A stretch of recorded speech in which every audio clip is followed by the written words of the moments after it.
예수님의 신방이라는 제목을 가지고 저여러분들 은혜를 나누기 원합니다. 내일부터 우리 대흥교회가 춘계 신방이 선포되었고 각 가정마다 주님과 함께 여러분들 각 가정마다 하나님의 은혜를, 하나님의 축복을, 하나님의 말씀을 선포하기 위해서 이제 대신방이 시작될 것입니다. 사모하는 저와 우리 대흥 가족들이 되어지기를 간절히 축원합니다. 영국의 빅토리아 여왕이 총애를 받던 한 신하의 아내가 유산을 하였습니다. 그녀는 삶의 의욕을 상실하고 죽으려는 마음까지도 가졌습니다. 이 소식을 들은 이 빅토리아 여왕이 친히 그녀의 집에 방문을 하고 그녀를 만났습니다. 놀랍게도 그날 이후로 그 왕의 신하의 아내가 삶을 되찾았고 의욕을 되찾았습니다.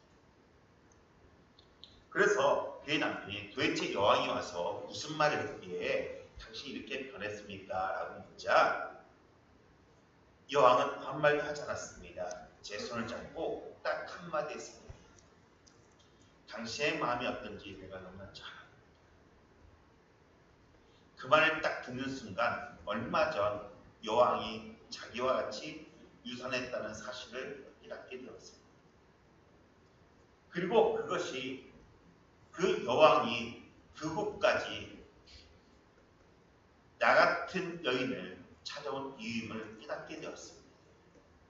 그분의 손을 잡고 있는 순간 고난이 나 혼자만의 것이 아닌 것을 알게 되었고 그 순간 나에게 나의 삶을 옥죄했던 그 고통이 전부 다 풀렸던 것을 느꼈습니다. 라고 고백합니다. 사랑하는 여러분, 하나님은 저와 우리 대흥가족들의 모든 고통을 하시고 위로하신다는 사실을 믿으시기를 간절히 축원합니다. 문제없는 가정은 없습니다. 치유와 위로가 필요 없는 가정은 없습니다. 영적 도움이 필요 없는 가정도 없습니다. 우리가 신앙생활하면서 예수님을 모시고 살아간다고 하지만 어느 순간 과연 하나님이 계실까? 하나님이 내 기도 들어주실까? 이런 영적인 슬럼프에 빠질 때가 가끔 있습니다.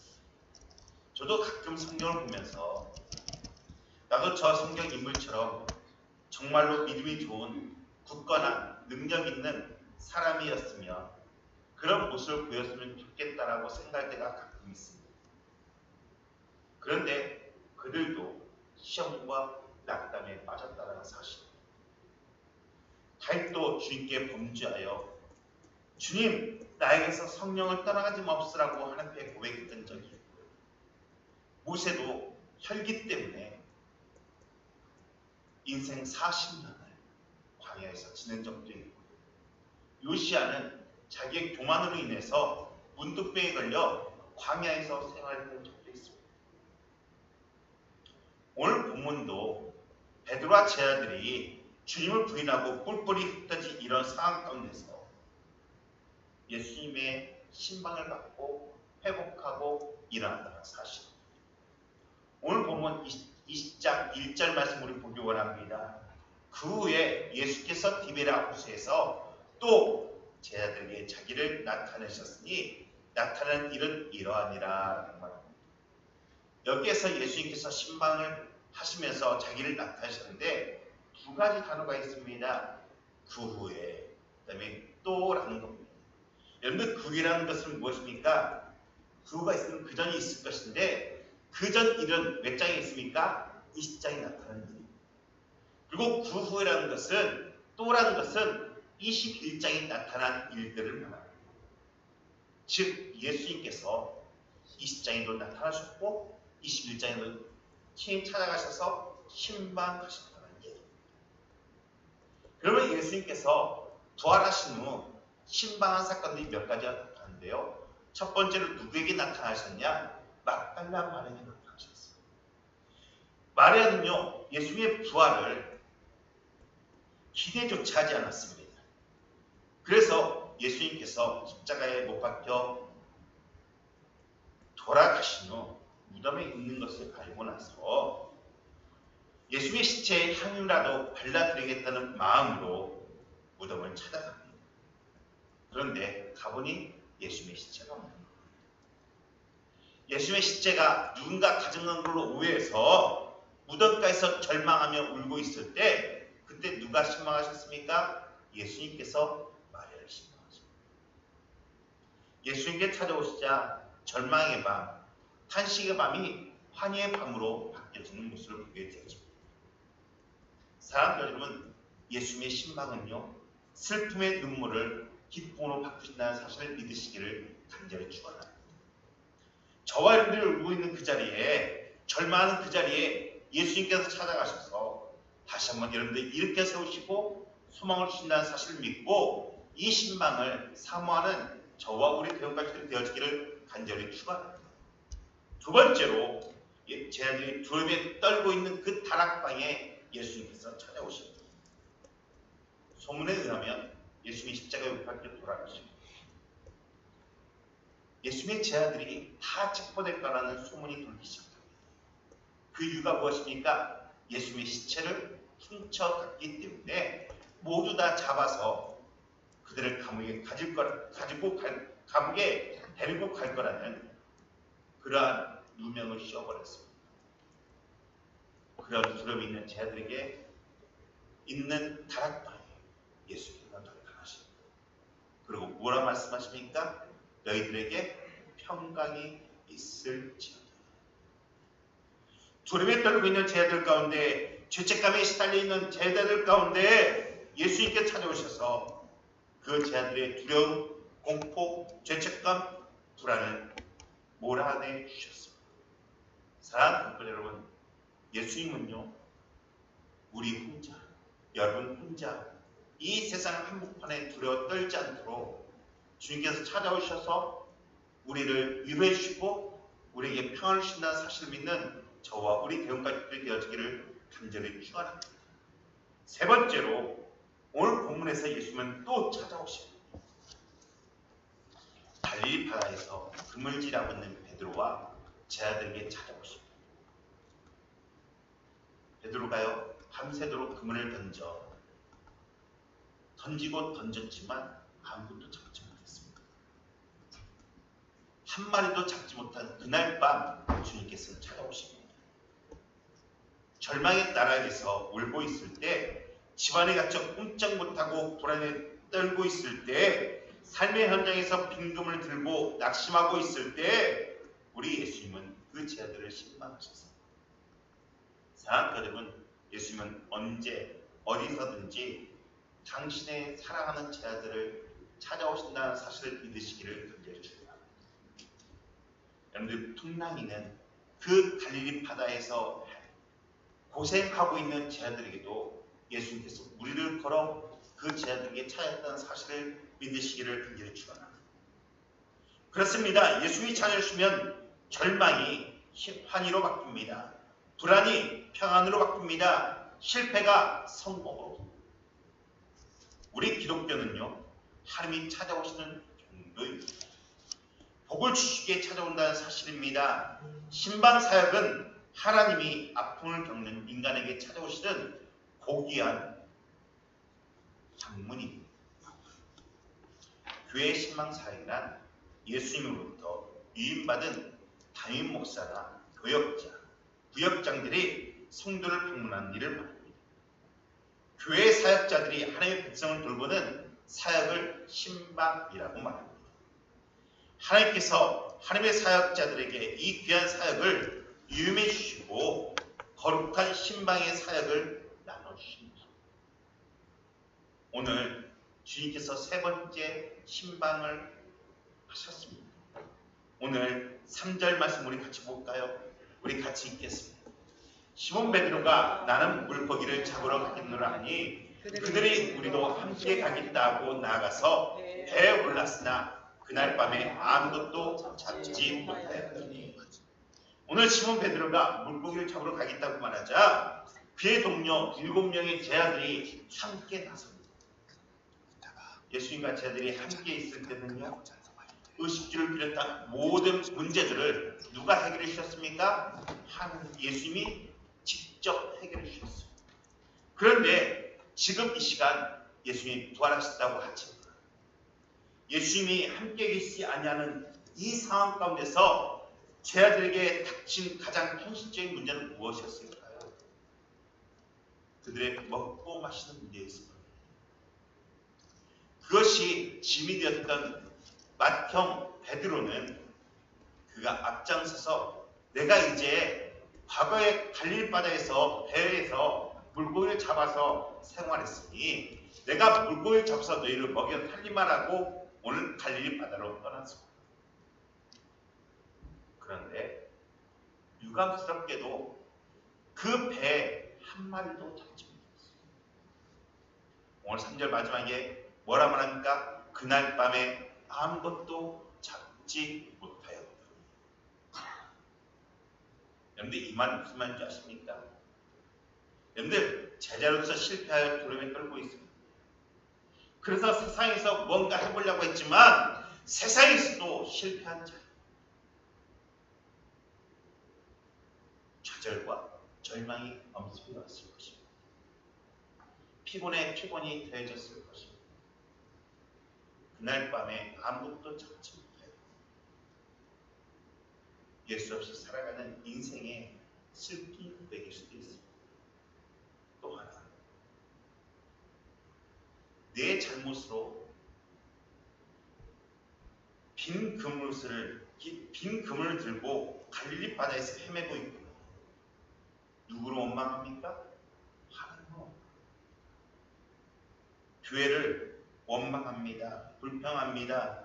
자기 자신이 한심스러워져. 그런데 우리가 이럴 때가 얼마나 많이 있습니까?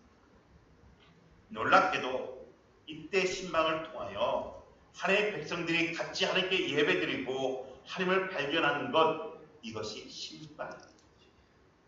신방을 통하여 우리가 만나고 있는 이 모든 상황 속에서 하나님의 뜻을 헤아리게 되어집니다.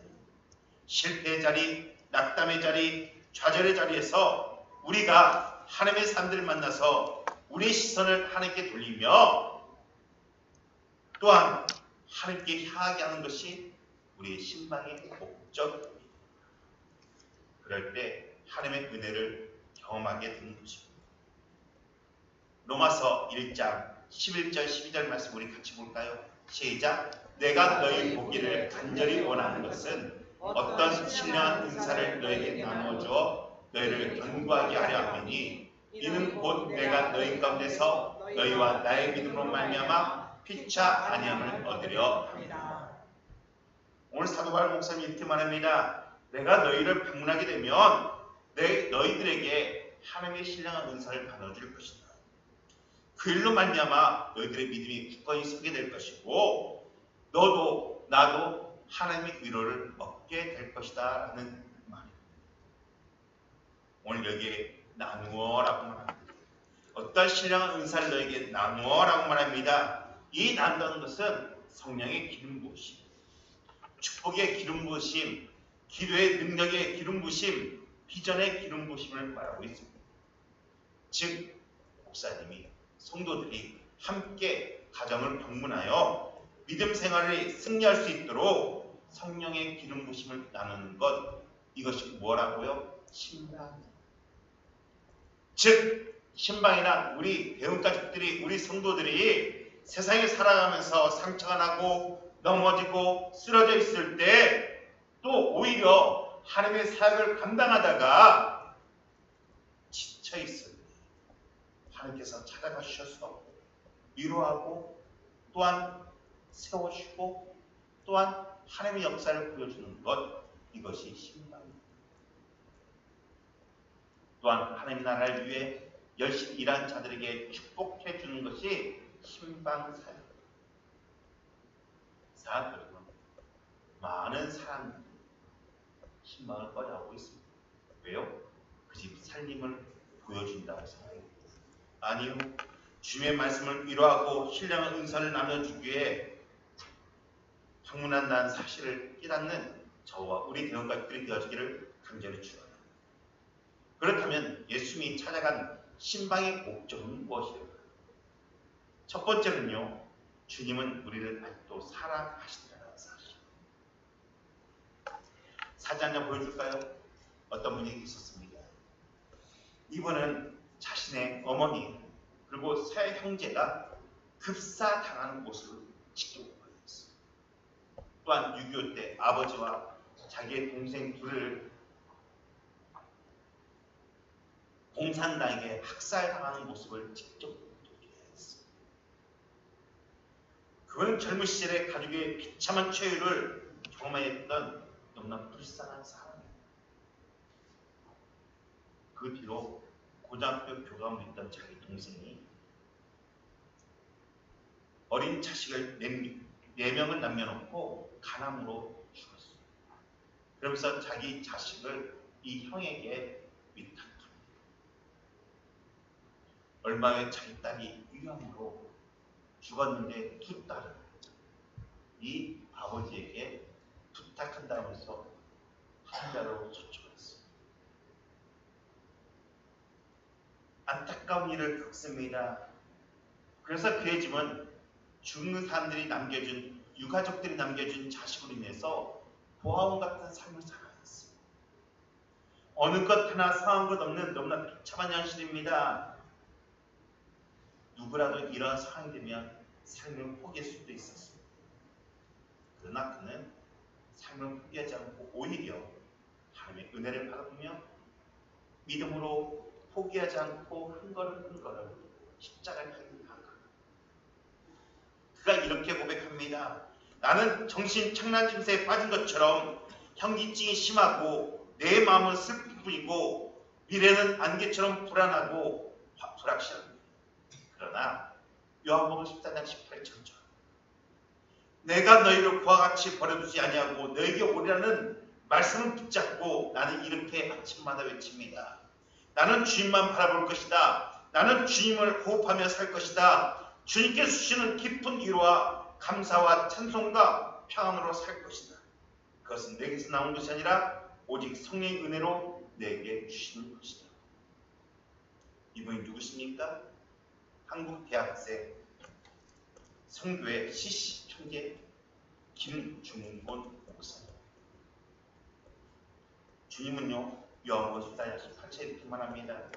내가 너희를 그와 같이 버려두지 아니하고 너에게로 오리라. 주님은 이렇게 약속하십니다. 힘들고 또한 비참하게 사는 그 제자들에게, 갈릴리 바다에 있는 제자들에게, 그와 같이 버려진 제자들에게 직접 찾아가신 것입니다. 외로운 제자들, 절망 가운데 빠진 제자들에게 찾아가 위로하고 회복시키십시오. 사랑하는 여러분, 혹시 이 시간 실패를 경험한 분이 계십니까? 살 길을 잃어버리고 헤매이는 분이 계십니까? 도저히 해결할 수 없는 처지에 있는 분이 계십니까? 어찌 보면 이 제자들의 모습이 저와 여러분들의 모습입니다. 그러나 이 축복되신 마음을 통해 성령 하나님이 여러분의 가정과 여러분의 삶과 여러분의 심령을 찾아가셔서 위로하시고 도와주시고 바른 길로 인도해 주실 것입니다. 오직 주님만 바라보기를 간절히 축원합니다. 그럴 때 주님은 우리를 의의 길로 진리의 길로 인도해 주실 것입니다. 두 번째로 예수님께서 신방하신 이유는 치유하시기 위해서입니다. 베드로가 주님을 부인할 때, 주님이 잡혀서 고난당하고 있을 때 그 옆에 모닥불가에서 주님을 모른다고 3번이나 부인했습니다. 그 상처를 못 내줄 수 없어서 괴로워하고 힘들어하고 있는, 아파하고 있는 그 베드로를 직접 찾아가십니다. 그리고 오셔서 베드로 실수나 잘못을 나무라지 않으시고 무조건 용서하십니다. 저 같았으면 내가 너를 3년 동안 나와 같이 있는데 나를 부인해하면서 저는 절규하거나 그들을 하늘나라 데려가서 지옥에 떨어뜨려버리거나 갈릴바다 간 김에 그들을 맞춰버릴 때 주님 그러지 않으셨습니다. 사랑이 많으신 주님은 그렇게 하지 아니하시고 그물질하고 돌아온 제자들을 죽을까봐 모닥불을 피워놓고 3번이나 부인한 그 베드로에게 3번의 질문을 하십니다. 내가 나를 사랑하느냐? 그 사랑을 확인하시고 그에게 사명을 가르쳐 주시고. 사랑하는 여러분, 오늘 베드로의 잘못이 남의 잘못입니까? 아니요, 베드로의 잘못입니다. 내 잘못입니다. 내가 잘못한 것인데 누가 상처를 받습니까? 내가 상처받습니다. 가정에서도, 교회 안에서도, 인생사에서도 내 잘못인데 내가 상처를 받고 일어나지 못할 때가 참 많이 있습니다. 그러나 주님은 우리의 그 상처를 위로해 주시고 용서하시고 회복시켜 준다는 사실을 믿으시기를 간절히 축원합니다. 물론 예배를 통해서, 기도를 통해서 회복될 수 있습니다. 그러나 가정을 찾아가셔서 그 가정에 주시는 말씀을 통하여, 그 가정에만 주시는 찬송을 통하여, 개인적인 기도를 통하여 하나님은 우리를 어루만져 주시고 치료해 주시고 회복시켜 준다는 사실을 믿으시기를 간절히 축원합니다. 세 번째로 왜 찾아오셨냐? 우리에게 사명을 주시기 위해서 찾아오신다는 사실. 자들이 지금 이스라엘 자리는 어디일까요? 주님께서 분명히 그들에게 예루살렘에 가 있으라고 말씀하셨어요. 근데 그들은 지금 예루살렘이 아닌 어디에? 갈릴리 바다에 있어요. 자들은 예루살렘에 돌아가 주님께서 맡겨진 사명, 즉 하나님의 나라를 증거하는 삶을 살아야 했어요. 그런데 그들은 사명을 버리고 세상 일에 허둥대고 있을 때, 신앙을 잃어버리고 세상에 빠져 있을 때 주님이 찾아오십니다. 너는 내 소중한 사역자, 너는 나의 제자야. 이 세상을 변화시켜야 할 하나님의 사람이야 라고 다시 한번 우리의 사명을 확인시켜 주는 사실. 베드로가 로마에서 복음을 증거하고 있을 때 로마에 아주 큰 박해가 일어나기 시작합니다. 그때 로마 교회 성도들이 베드로에게 말합니다. 목사님, 너무나 박해가 심하니 조금만 피했다가 다시 돌아오셔서 복음을 증거해 주십시오. 목사님, 사도 베드로 목사님이 여기서 잡혀버리면 우리 교회가 흔들리기에 조금만 피해 주십시오라고 말합니다. 그러자 그 말을 듣고 베드로가 새벽에 시외로 시가지를 벗어나 떠나기 시작합니다. 로마의 언덕을 넘어가고 있을 때 맞은편에서 예수님께서 피 묻은 손으로 걸으십니다. 그 모습을 본 베드로가 이렇게 말합니다. 우리가 너무나 잘 아는 말씀이죠. 프로바디스, 예수님 어디에 가십니까? 그러자 예수님이 베드로에게 말합니다. 베드로야, 내가 버리고 간 양무리들을 돌보기 위해 내가 또 그들의 죄악을 위해, 로마 사람들의 죄악을 위해 내가 십자가를 다시 매기 위해 로마. 그 말을 들은 베드로는 무릎 꿇고 회개하기 시작합니다. 그리고 그 자리에서 일어나 로마로 들어가 복음을 증거하다가 십자가에 거꾸로 매달려 순교했다는 전설이 내리고 있습니다. 사랑하는 여러분, 오늘 주님이 우리에게 찾아오신 이유가 뭐라고요? 여러분의 사명을 다시 한번 회복시켜 주시기 위해서입니다. 또한 예수님이 왜 찾아오시냐? 우리에게 축복 주시기 위해서 찾아오신다는 사실을 믿으시기를 간절히 축원합니다. 주님께서 사랑하는 제 아들이 실패한 채로 버려진 것을 차마 볼 수 없어 찾아오신 것입니다. 이 시간도 주님은 빈금을 들고 살아가기를 원하는 모습을, 우리의 모습을 원하지 않습니다. 빈 그릇을 채우시기 위해 이 땅에 오셨다는 사실, 우리를 찾아오신다는 사실이에요. 사랑하는 여러분, 여러분들의 그물이 비어 있습니까? 이 시간 우리를 찾아오시는 주님을 영접하며 그분을 만나시기를 간절히 축원합니다. 또한 이번 게시판을 통해 은혜의 빈 그릇이 채워지고 텅 빈 마음이 말씀으로 채워지고 실패했던 사업의 빈 그물들이 채워지는 만찬한 복을 누리는 저와 우리 대원가족들이 되어지기를 간절히 축원합니다. 그렇다면 주님이 우리 집에 오신다. 성령이 오신다면 우리는 어떤 자세를 준비해야 합니까? 앞서 제가 말씀드렸어요. 신방이란 누구를 대신하여? 하나님을 대신하여. 성령을 대신하여 오늘 우리들이 찾아갑니다. 그러면 우리가 어떤 마음을 가져야 합니까? 근데 목사의 신방에 마술적인 힘이 있다고 생각하는 사람들이 참 많이 있습니다. 아니요.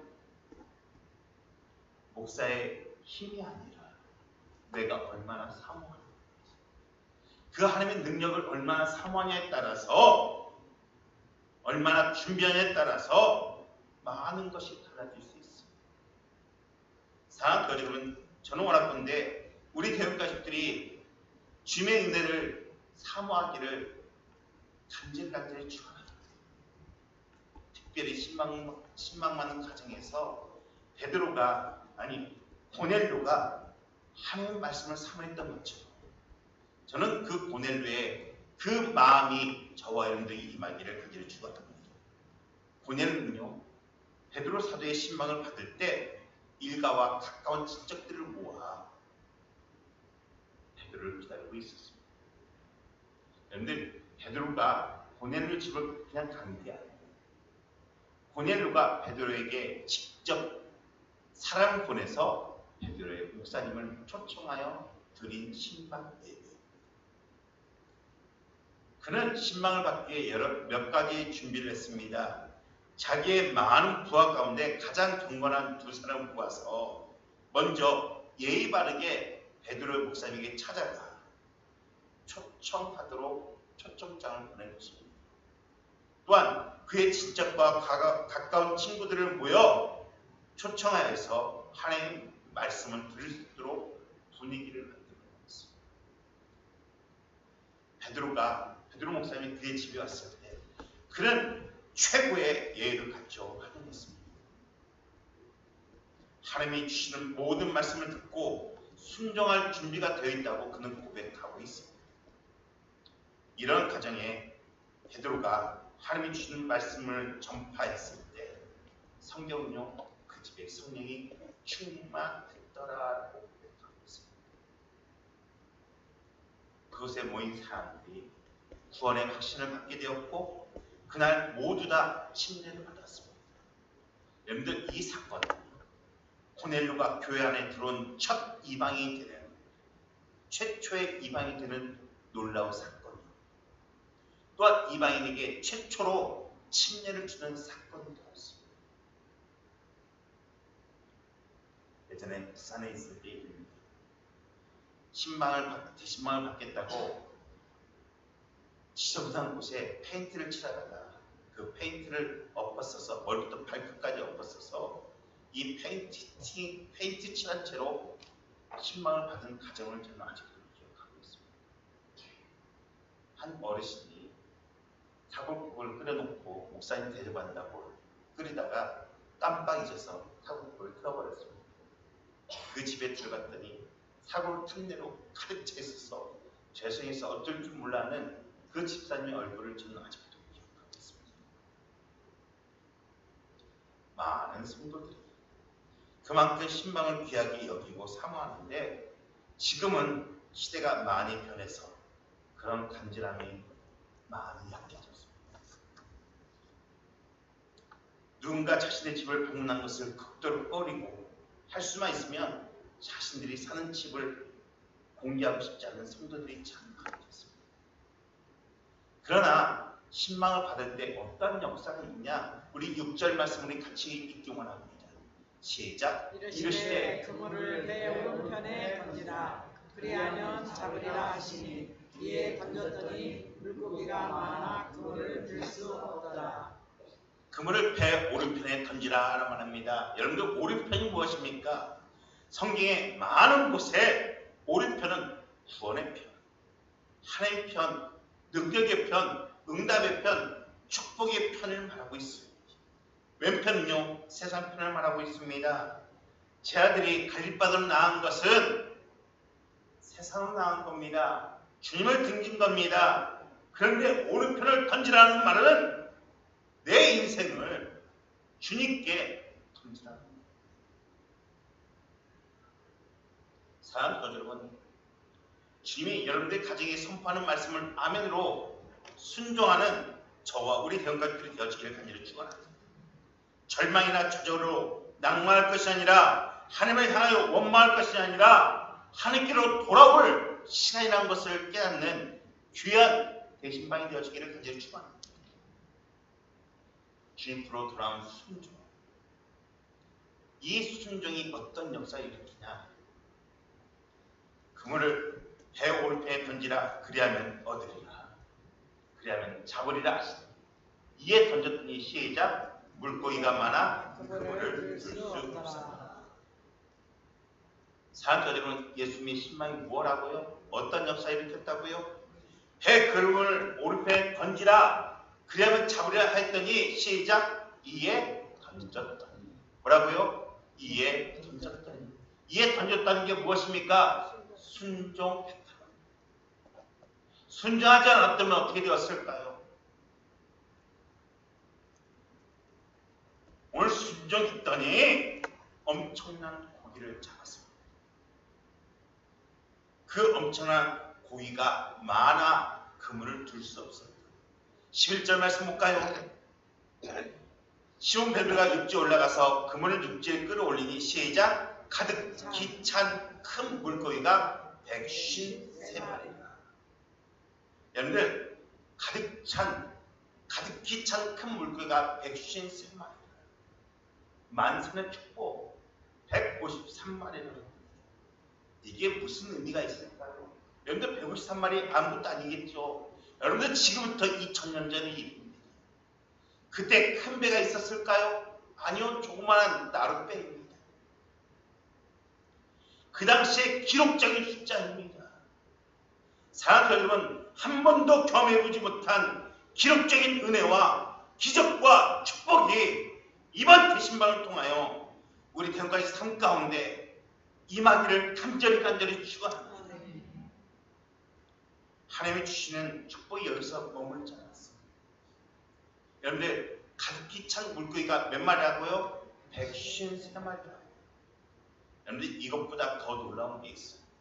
우리 계속해서 읽어볼까요? 시작. 이같이 많으나 시작, 그물이 찢어지지 아니하였더라. 그물이 찢어지지 않는 축복. 153마리가 아니라 15,300마리라도 그물이 찢어지면 아무 소용이 없습니다. 사업에 큰 성공을 거뒀지만 건강 이상이 생기면 아무런 소용이 없습니다. 출세했지만 가정이 찢겨진 사람들, 성공했으나 신앙이 찢겨진 사람들 아무런 소용이 없습니다. 그러나 하나님이 주신 은혜, 기록적인 축복을 받았으나 그물이 찢어지지 아니하였다. 사랑하는 여러분, 이 역사가 이번 축복 대신방을 통하여 저와 우리 대원가족 삶 가운데, 가정 가운데, 사업터 가운데 이루어지기를 간절히 축원합니다. 주의 말씀에 순종하니 큰 물고기에 만선의 축복이 왔습니다. 작은 배에 고기가 가득하여 그물이 찢어질 정도로 많은 물고기를 잡았습니다. 밤새도록 수고했지만 그들을 잡지 못했습니다. 그러나 주의 말씀에 순종했습니다.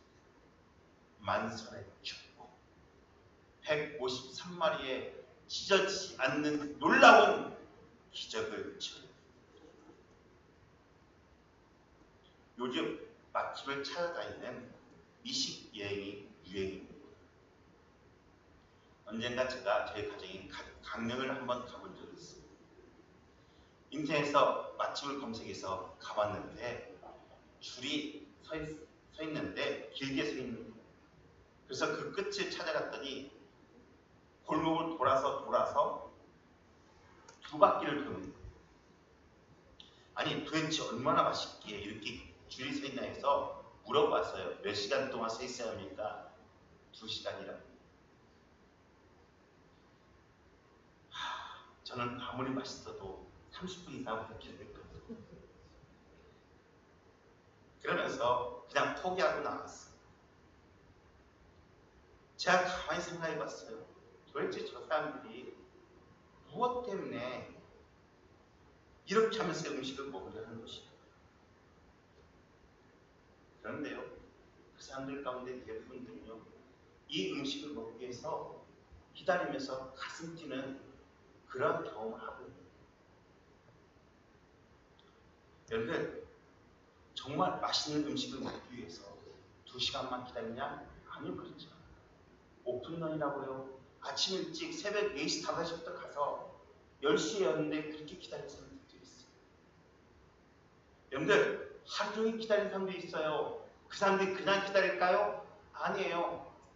설레. 가슴 떨리기 때문에 그래요. 설레기 때문에 그래요. 그 설렘이 뭐예요? 사모하는 마음. 저는 원하건대 우리 대원가족들이요, 이번 이 축복 대신망이 이 설렘으로 넘쳐나기를 간절히 축원합니다. 제가 오늘 여러분들 가실 때 이 설렘 아이스크림을 하나씩 나눠드릴 것입니다.